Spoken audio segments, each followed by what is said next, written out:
man. This is Freddie Ordine from the band Weapons of Anew, and you're listening to the Brutally Delicious Podcast.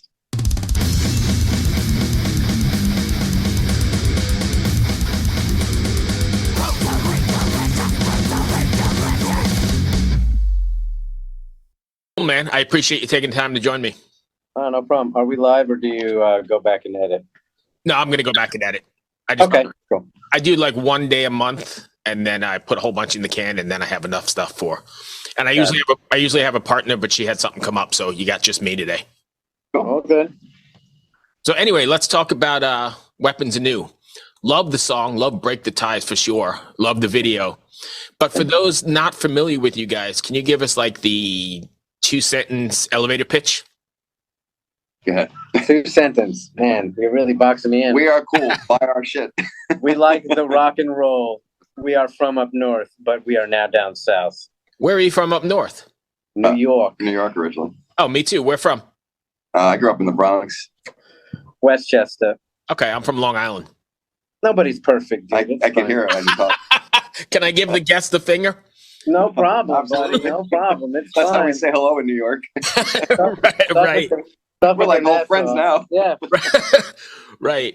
So you got a couple new members in the band. I see that you got Richie and I'm not sure how to pronounce it. Lunia. Lunia. Yeah. Well, yeah. Close enough. What do you think that brings to the band was different from the last records? Honestly, I think it's just hunger. I mean, both of them are super talented. Richie's young; he's 30. So he's like the baby of the band, but he's a motherfucker of a singer, man. He's great. His voice is killer. So I don't want to say that it got tired with the other guys, but it just got to the point where it just felt like, we were having to drag everybody to do everything, and it just became... It's just time to move on. Sometimes you just got to move on, So when we moved down here, man, the wealth of talent was unfucking believable. Right. You hear about Nashville and, New York and all that, and honestly, man, down here, it's unfucking believable. You can go out any day of the week, any time of the day, go to a bar or a restaurant, anything, and you'll see somebody with an acoustic guitar playing. Right. So it was pretty nice because we kind of had the pick of the litter when we decided. We were like, let's not go get a guy who's known already. Let's go try to find somebody new. And here came Richie. So that brings me to my next question then. So, a lot of bands replace bass players, replace drummers. Can't replace me, Bruce. I'm irreplaceable, dude, okay? But it seems very difficult to replace like a singer or a frontman, right? Because that's the frontman. Yeah. How difficult of a decision was it? And it was, it definitely wasn't easy. I mean, dude, we love Ray. Yeah. I mean, we spent 5-6 years with him, he was family to us. Right. And, when we moved to Florida, it was like, well, awesome, man. Now we're all in Florida. Ray lives about 3 hours south of us on the other coast. So we were like, well, this is great. Like now we can always kind of be together. We can get together a couple times a month and write. And it was just wasn't happening. And me and Reno just kind of, we felt a little bit on the last tour that it was probably going to be time for a change pretty soon. And then when we started writing the new record, it kind of became really like evident to us that it was time. Yeah. And then once we moved here, it was just like, more of the same. More of the same. We just got tired of having to try to fight people to do this. It's like, you're a musician. You're supposed to love it. It's not about how much money is in it for me. Like, go get a fucking job at McDonald's if it's about the money, dude. Because you'll make about the same. You'll probably make more at McDonald's. You mean you guys aren't millionaires? I mean, what? Yeah. Don't let these guys fool you. It'd be nice. Yeah, no. So, I mean, it really comes down to a passion, and if it becomes just where it's, well, I need money to do this, and I need money to do that. Like, I get it, and we all need money to live, but at the same time, we all committed to doing this, and we all did this because we really loved it. And if it's not what you love, then cool. Unfortunately, man, just step aside because we're gonna keep going. So it wasn't easy, man. Me and Reno, we fought with ourselves about it for probably 2 years. Yeah, dude. I love Ray. At the end of the day, like, that's my brother. He'll always be my brother. Like, just, but it just comes a point in time where it's like, all right, we got to do what's best for the group. You know what I mean? I say it all the time. It's like we were married. We got divorced. We got our first kid to show for it. And I went and fucked the supermodel and have a new kid now. That's great. Do you, what's been the response from the fans then? Have they been pretty accepting? Dude, it's amazing, man. Like, we were super scared about that, because Ray's got some fucking history. And then, dude, we did a lot with Ray. we were like, oh, fuck, dude, this poor kid's going to get pummeled. And honestly, man, everyone's been super accepting of him. And, you know, he's really talented. He's super good live. He's just a sweet person. I mean, when you get to meet him, you'll see. Okay. There's really not like about him. So the new record, The Art of War, now that it's complete, what was the writing process like? Were you guys able to get together and write like in the old traditional sense, banging things off each other, or is it more like, hey, here's a riff? Not really. Me and Mike Ferretti did a majority of the writing in the studio. He was our producer, and we came off the Scott Stapp tour. We had toured a lot in 2019, so it was time. Like, we needed to do a new record. So we came off the road, and I went right into the studio for probably 2 months, 3 months, and just wrote the whole record. And then we slowly but surely started putting it together. And as we were putting it together, it was like, yeah, it's time to make a change here. So it became evident, you know, so everything with Chris, our drummer, and, you know, Chad from Breaking Ben stepped in. So it was cool. It was an exciting time. You know, I'm excited for people to hear what it sounds like now. You know, it's a different, I don't want to say it's a different band. I mean, it still sounds like us. It's different though. But it's definitely different. Yeah, it's a little grown up, and I think a little better thought out. Well, I see the single's been blowing up, right? I mean, you've gotten a great response to Break the Ties. Yeah, it's starting to go. Okay, so far, it's starting to go. So is there something you want your fans to take away from after listening to The Art of War? I mean, I know it's got, you know, the title of the book, the famous book or whatever, but is there something deeper or something you want them to walk away from after listening to the record?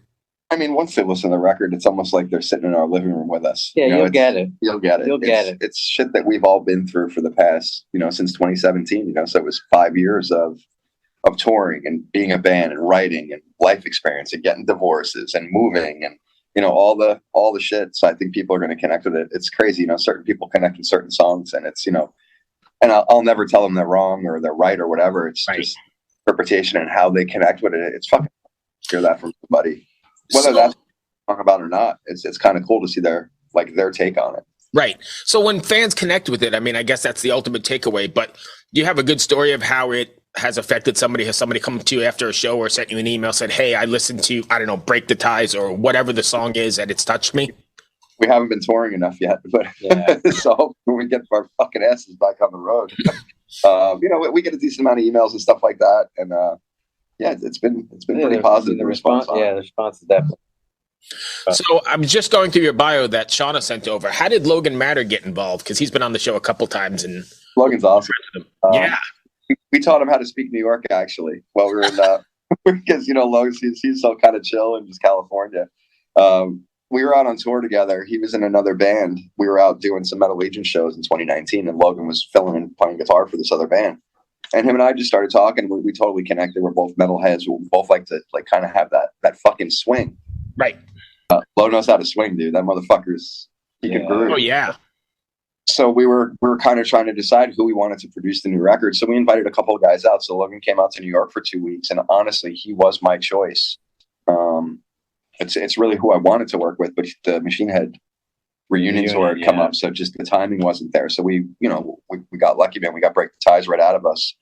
But it was great, dude. He came up to New York. He spent probably like a week or something like that with us, and he left going, we would tell him, hey, Logan, when people ask you how you doing or where you at, you tell them I'm over fucking here. That's where I am. It's funny as shit how he does it. Right here. It's right fucking right here. That's the classic, hey, how you doing? Yeah, He's exactly. got it. He's got it down. He knows it now. He speaks fucking fluent New York. So yeah. Yeah, he's a great guy. I've seen him a couple times with Once Human, actually on 70,000 Tons of Metal and a couple other places. Yeah, very good guy. He's just a great person. He really is, man. So what do you guys have planned? Are you heading back out onto the road in support of this, or is it too early? Or I mean, we're just starting to kind of get our plans together now. We kind of, when we ripped the Band-Aid off with the band, we did it with everybody. We did it with management. We did it with our distribution deal. So we have all new people around us. You know, Shauna's brand new. We love her. She's phenomenal. Shauna is the absolute best. Yeah, dude. So we kind of really took with COVID shutting everything down and the touring cycle shutting down and us having time to really kind of pull the reins back a little bit and say, hold on a second. Let's fix all the fucking problems and get it right. So we got new management with Regime Management Group. They're great people. You know, we brought Shauna on. So it's just kind of slowly but surely been building our team back up. So we just got our new booking agent. So he's in the middle of everything right now. They're telling us probably February is when we're going to start going again. And then Dude, we're fucking road dogs. Once you get us out, man, him and I are retarded. We've been doing this so long. It's like, dude, you want to go on the bus for like 7 weeks? Sure, like, why not? Yeah, fuck it. Yeah, so that's it's like, great. there, man, we love it. What was it like during the pandemic? Was there a point where you were considering ending this, or how did you handle the pandemic? Because it was rough for everybody, right? And there was no light at the end of the tunnel at some point.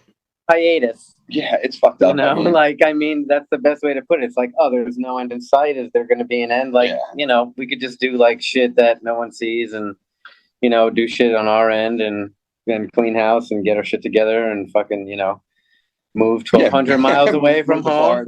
You know, just kind of figure shit out as you go. You know what I mean? Yeah, we had pretty much had enough in New York. I mean, once COVID shut everything down, it was like being in fucking jail. Dude. Yeah, it was hard. And, it was.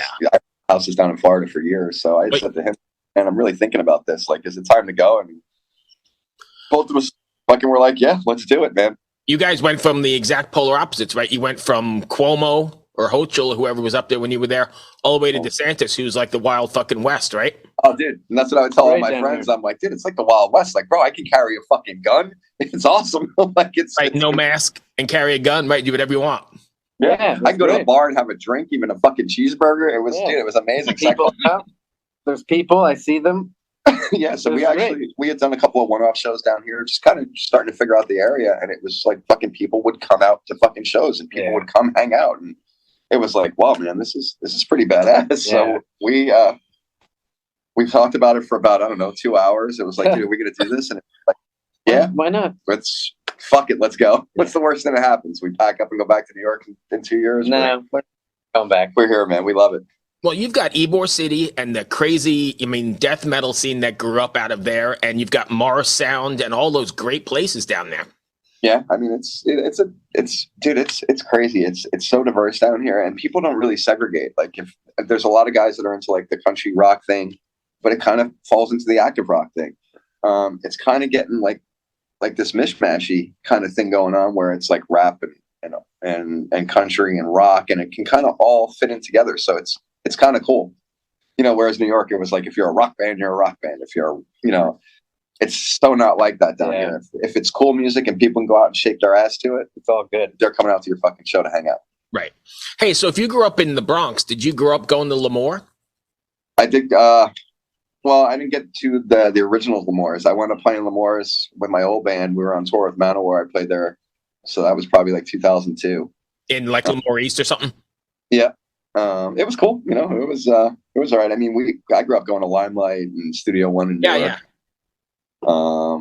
Yeah, those were my two main places coming up. I grew up at Lemoore, and I mean, ever since we were fake IDs sneaking into Lemoore, everybody, and that's where we saw everybody. Yeah, Limelight in Manhattan was like the same thing in the old church, and it was. I've only been there a few times, but I definitely know what you're talking about. And in the early '90s, I mean, fuck, you'd see some phenomenal bands just come through there, and it was great because being from New York, you knew everybody. So you get right in the club, and then you go hang out backstage. All the debauchery that went on. Right. So last one I have before I have this little game we're going to play, but are you planning on doing like another single or the new model of the music business, like single every month or something? Yeah. So originally we didn't think Break the Ties was going to do as much as it done, with us being away for 3 years. And thankfully it's got some life to it. We were originally planning on putting a single out for Halloween, and Break still got some legs going. So I think we're going to hold until January. And then one's coming out in January, and then when we launch the tour, like the heavy hitters from the record are going to start dropping come then. And the music business has changed, right? That's the new model. You got to do something every 6 weeks because people lose attention so quickly. Yeah, it's true, man. It's kind of the way. So I don't know when we're going to release the record. Like, they're talking probably mid next year. And honestly, I'm in no rush. Like, if we can get these singles where they got fucking 3, 4, 5 months of life on them, it's like, shit, dude, we can get, won't bother. 5 years out of 10 songs. No, I understand how it has to be that way, but I'm the old school dude who still wants to pick up the record and, listen to it the way you sequenced it and read the liner notes and read the lyrics and where you recorded it and who you thanked, all that stuff. Yep. Yeah. 100%. So, I mean, definitely by the time we're on the road, whether we do CD singles or something, because I mean, a lot that I remember from being on tour, for the past years was, dude, people, whether they listen to the CD or not, it was like a memento that they would take home with them. They wanted you to sign it. They want to take a picture of you with it. So I still think it's a super important thing for when you're on the road. You know, you can't tour with no product. No, you need stuff.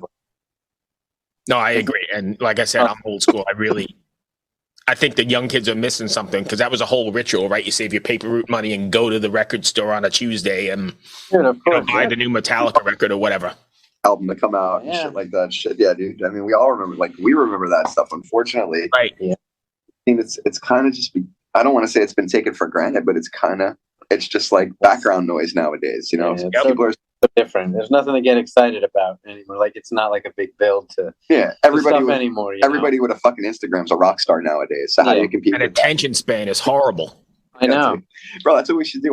We'll sell a cell phone with the CDs. That's probably a great marketing idea. Yeah. Hey, so before we go, I have this little I don't know what you call it, a game. I'm going to show you a picture here in a second, and all I need you to do is tell me what's going on in the picture and what's going to happen next. Bro, we're fucking. I know it's crazy, it's fucked up, but it's great for. We were just talking about attention spans. People love YouTube Shorts and Instagram Shorts. And these do really well, like as just shorts. So bear with me for 1 second. If it's too fucked up, please feel free to tell me you don't want to do it. But no, it's all good. Just don't be fucked our responses because they're probably I want the responses. So what's going on now and what's going to happen in the next frame? The toaster is on fire because cheese doodles are exploding out of his brain, and hot dogs are flying in to save the day. Where do you see a toaster? It looks like a Zippo lighter with multicolor flames, but if you look at it quick, it looks like burnt toast popping out. Good. What is he going to do? He's going to meet with the OSHA inspector to go over high visibility jackets and pass. What do you think is in his little book there? Drawings of cocks. Yes. And is that a cell phone? A can of gasoline? That's a can of gasoline, dude. 100%. Right there. Okay, yeah, I see it now. Yeah, he's gonna stuff the hot dogs in there so they can cook through scientific heat waves. Where the fuck did you even find this picture? So, did you paint this? No. So I'll give you a little side or a little history. My sister is a psychiatrist, and she's got these. Sort of like the Rorschach test, but they're more fucked up. I have a whole list of them, and I kind of just pick randomly as we go along and get different answers. Like today, this one's going to be for all 9 interviews I have, and we'll get all these different takes on it. Cool. They're very fucked up, and they get progressively more fucked up. And I'm guessing she's going to probably analyze it and watch it one day, and tell you that you're even more fucked up for. Yeah. Oh, I know I am. For a toaster. I know I am. It's perfectly all right. They're going to practice. So what was going to happen next? Did we say that already? Yeah. He's going to pass his 10-point OSHA safety inspection with his high visibility jacket. Yes. And he's going to eat those cheese doodles that are in his hand, even though they're probably flames.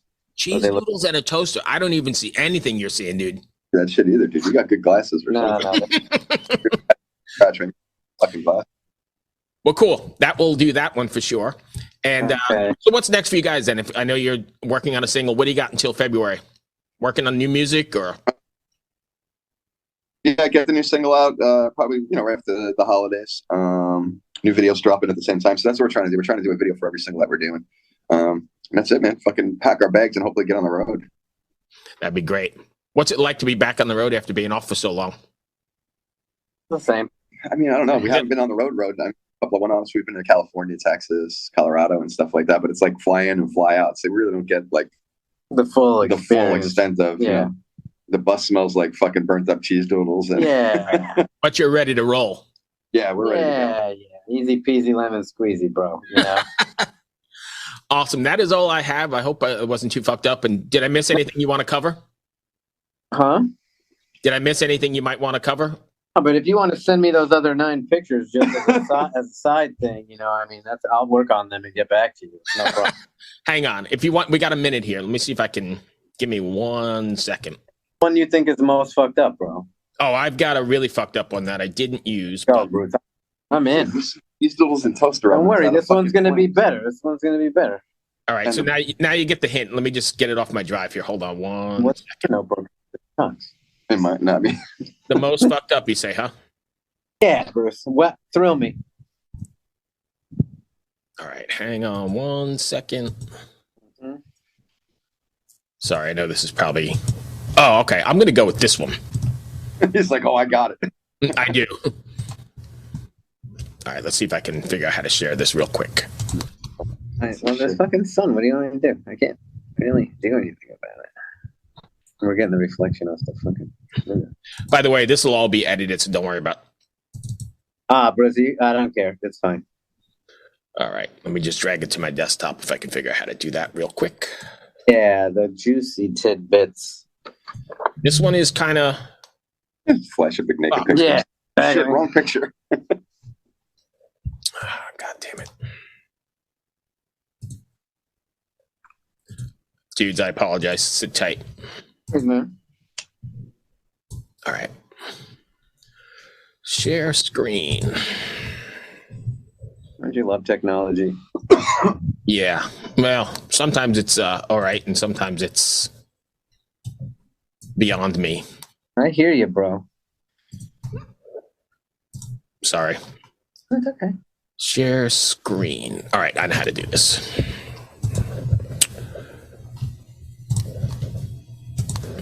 I gotta open it first. See, I wasn't prepared. Dude, we're never fucking prepared. Most people think I'm a jackass with these, so. No, those people are wrong, Bruce. Yeah, they don't know. All right, this should work, and we've got like 5 minutes, so I got the next one, so you can. What do you see? Go in. All right. What do you see? I see a spinning wheel that says Bruce Moore has started there we go. sharing. Okay. No, you don't see this? I got it. You think this one's fucked up? About to dive into the bald man's anus. Asshole, 100%. He's about to do a triple Lindy into his anus. The frog is concerned that he might go in there also. Is that a gorilla jerking off in the corner? Yeah, that gorilla's masturbating. That's not a frog in his hand? That's the what? No.